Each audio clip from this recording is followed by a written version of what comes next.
৩৭,০০০ বর্গমিটার জুড়ে এক বিশাল জায়গা, যেখানে কোটি কোটি পায়ে ঘুরে বেড়াচ্ছে চার পায়ে ছোট্ট বন্ধুরা।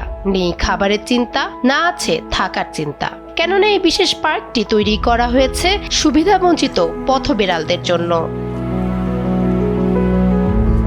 চীনের চংকিং শহরে ইয়াংজি নদীর তীরে এক বিশাল পার্ক, বেড়ালদের পার্ক।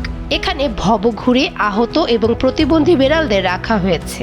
তবে যেসব বিড়াল সুস্থ রয়েছে তারা ওয়ার্কিং ক্যাট হিসেবে দর্শনার্থীদের সঙ্গে খেলাধুলা করে, আর যাদের বিশেষ যত্নের প্রয়োজন তাদের জন্য রয়েছে আলাদা শান্ত ও নিরাপদ চিকিৎসার ব্যবস্থা। সব মিলিয়ে প্রায় ৬০০টি বেড়াল আছে এই পার্কটিতে। পার্কে ঘুরতে আসা এক দর্শনার্থী জানান, সাধারণত ক্যাট ক্যাফেগুলো অনেক ছোট ও বদ্ধ হয়, যেখানে দুর্গন্ধ থাকে। কিন্তু নদীর তীরের এই পার্কটি অনেক বড় ও উন্মুক্ত হওয়ায় পরিবেশটি খুবই আরামদায়ক।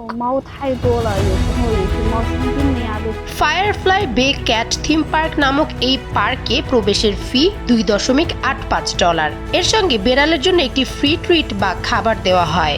পার্ক কর্তৃপক্ষ জানায়, এখান থেকে পাওয়া সব টাকা বিড়ালদের খাবার, চিকিৎসা এবং দেখাশোনার কাজে ব্যয় করা হয়।